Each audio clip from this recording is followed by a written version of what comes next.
The stage is yours right here on SABC3. You're still watching Trending SA. Thank you so much for watching. I hope you've added some cherry on top to your day today. I hope we've added some cherry on top to their day today. You hope so too, guys? Yes. Yes, we are celebrating Workers' Day. We are workers because it is Monday. We also want to sprinkle some Monday motivation your way. Our guest could be more fitting, right, Musa? Absolutely fitting. He's like a tailored suit, I'll tell you that. He is the founder and the group co-CEO of the Creative Council, which is one of South Africa's largest and leading marketing agencies, as well as advertising. And in 2006, he was awarded the top performing business leader at the National Business Awards. He's recently pledged 50 million rand. I think we need a big round of applause for that one. But I don't know why you're clapping your hands, because you don't know what it's for. Maybe you pledged it to me. But anyway, 50 million rand to assist young entrepreneurs develop and grow their businesses. And he is here today to share his experiences with us and to give you some Monday motivation. Ladies and gentlemen, Mr. Rand Noina. And he walked in like the star he is.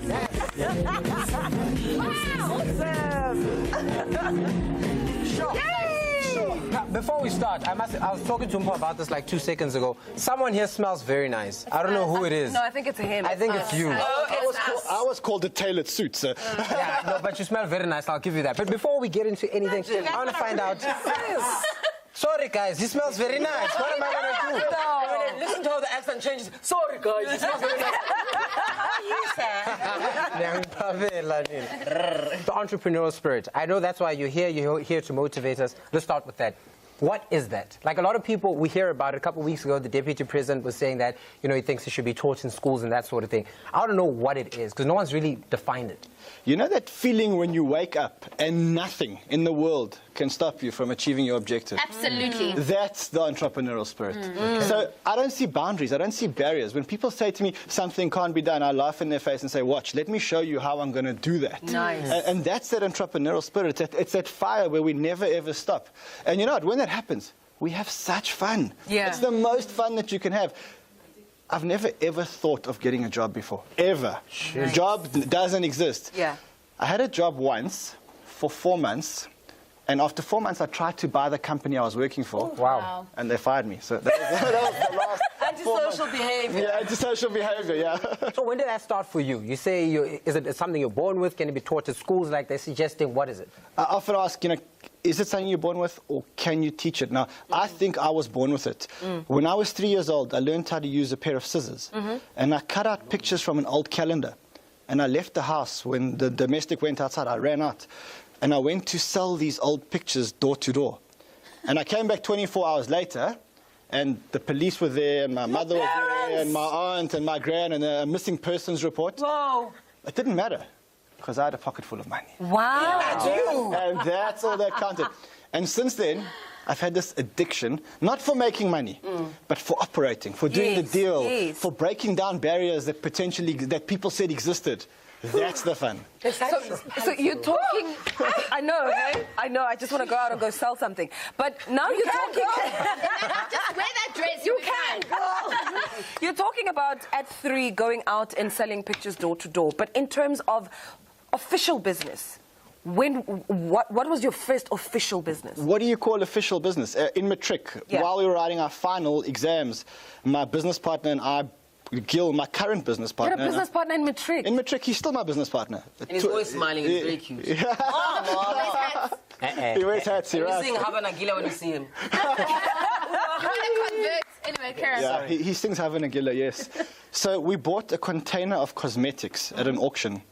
And we went from salon to salon, wearing our father's shirts and ties, selling this container of cosmetics. Now, we were in matric. It was 1993, and we made just under R1 million selling this container. So is that a real business? I don't know. After that, I had a whole lot of business ventures. I had a company called Dr. Cellular, which was South Africa's first U-Ring, We Bring cell phone business. Oh, yes. Which I sold. Yes, I remember that. Yeah. I used to import shoes. I used to import Buffalo shoes and New York shoes, yeah. I'm going to take your number after this. Hold on. We're going to be mates. I used to import Buffalo shoes. The big market in Pretoria. Yes, a big market in Pretoria. And I sold that business too. So I've always had this knack. The main thing, or the biggest turning point, was before my current business, which is the one that you mentioned that I sold, I was insolvent. I lost everything. So in 1998, I raised a lot of money to start an internet stockbroking company. Yeah. The first one of its kind in South Africa. And in 2001, the dot-com bubble went bang. And my company went insolvent. And when my company went insolvent, I also went insolvent. That's crazy. Before we get into that, I want to bring it back and sort of go on a journey with you. Okay, I read one of your interviews that said funding is the first of the two major issues for startups. So there's funding. The second is the dire lack of mentorship.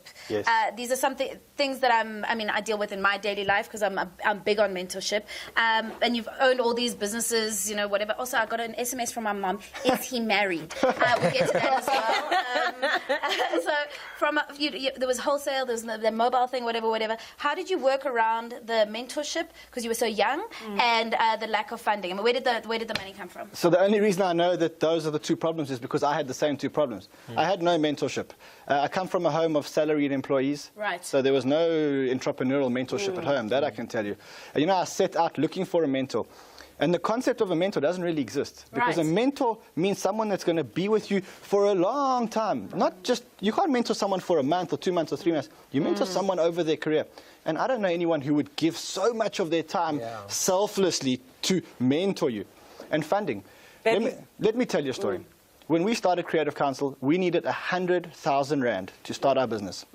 And I went to every single person that I knew and I tried to raise 100,000 Rand. And no one would give me 100,000 Rand. You know why?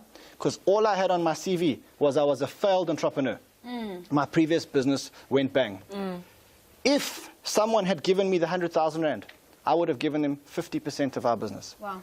And today that 50% would be worth over 750 million Rand. They must be Wow. killing themselves. Wow. 750 million Rand. That's 50%. That's what 50% Is worth now. is worth today. Good and Lord. no one gave it to me. My And mum so- also wants to know, so how are your folks? She just, sorry. Tell us before the marriage, tell us what's the costliest mistake you've ever made the costliest mistake. So it's in your early years. You know, when you start a business, you always think you must go cheaper. You must always save costs, save on the budget. So once I was tasked with hiring a financial director, someone to do our accounts, our books. And there was one guy whose salary was 70,000 Rand, and there was another guy whose salary was 90,000 Rand. Sure. Who did I hire? The 90,000. I hired the 70,000 Rand. And I saved myself 20,000 Rand a month. Anyway, 2 or 3 years later, in a forensic audit, we picked up that there was about 25 million Rand missing. Now, he didn't steal the money, there was nothing, just mistakes. Right. So I saved 25 million Rand worth of mistakes. 25 million Rand worth of mistakes. So the biggest mistake I made was not hiring the smartest people to work with me. And always, Yes. you know, when you yes. think small. You get what you pay for. Yeah, but you think small. When you start a business, you always think, you know, I've got to bootstrap it, I've got to think small. Yeah. So I've got to hire the cheapest guy. And no. Rather than hiring 2 people, hire one, but hire the best guy. Yeah. And let him work alongside you as a partner. Absolutely. And that's the way to go. Apart from what you've just mentioned, what other small little mistakes do young entrepreneurs make in the initial stages of a business? So I think one of the big ones is the dream. You know, they come out there with a dream, but no plan. There's no plan. So I often, you know, I mentor young entrepreneurs and I fund young entrepreneurs, and I have to decide whether or not to give them money. And you'll be surprised how many of them have got an idea, but absolutely no business plan of how to get the idea to fruition. Yeah. And that's one of the biggest mistakes that people make. Yeah. The second mistake that they make is that they call themselves entrepreneurs, but they have a full-time job. So you ask them, hey, are you an entrepreneur? And they say, yeah, I'm an entrepreneur. Where do you work? No, I work at ABSA Bank. You work there full-time? Yes. So then what are you? So I call those people closet entrepreneurs because they're in the closet, actually. Yes. And they need to come out the closet. Yeah. And the biggest mistake they make is that they wait. They wait before they come out the closet. So don't wait before you come out the closet. I've been struggling. Let's take it slightly back to the Creative Council. You made mention of the fact that you needed funding, but you never quite actually told us how you got the funding. But 2, I wanted to know why you wanted to get into advertising and marketing. I didn't want to get into advertising and marketing. Picture this. I was broke. I was insolvent. No money and no confidence. Yeah. How old are you at this stage? I'm 25 years old. Okay. I'm waking up every morning. My friends have got degrees and careers, and the only thing I've got is that I failed. I wake up every morning at 10 o'clock because there's no reason to wake up because I've got nothing to do. Yeah. I watch videos because there's nothing else to do. So that's where I was. I was in this black place where I thought that I was a failure and that there was no way that I could get up ever again. I mean, I lost, in our failed venture, I lost a lot of money. And then one day I go and visit my girlfriend and she's doing what they call in-store promotions, you know, ladies doing tastings in the store. And I realized that the first thing is she's not there. And I'm going, well, if she's not here, how many others aren't here? No one's watching these people. And then I look for her and I see 60 other people working in the store. And I phoned my business partner, Gil, and I said, Gil, come to the store now. I want to show you about this industry that you know nothing about. And that was the beginning of Creative Council. So you asked me how I got into advertising. Today I'm considered as one of the big advertisers or marketers in this country. I've never, ever read a marketing or advertising book in my life. How about that? Was that passion, though? That passion. Never. That passion. Driven by passion, yeah. And in terms of the funding, how did you actually finally I get didn't. I sold my watch. Yeah. I sold my golf clubs. I moved back to live with my parents. And I had 30,000 rand. And Gil, my business partner, went to work in a full-time job. We took his salary check and we funded the office. And we carried on doing this for about 7 or 8 months. Yeah. Like, imagine you haven't had a salary for 5 months and now another 7 or 8 months without a salary. We couldn't have enough money to go to meetings. We didn't have money for petrol to go to meetings. So Gil used to work, get a check, give me the check. I'd pay the rent, I'd pay the phone bills, I'd pay a few other expenses. And that's how we bootstrapped it. And that's probably the best lesson of my life, is that you don't need to... Imagine I'd given away 50% of my business. Oh, my God. Imagine. No.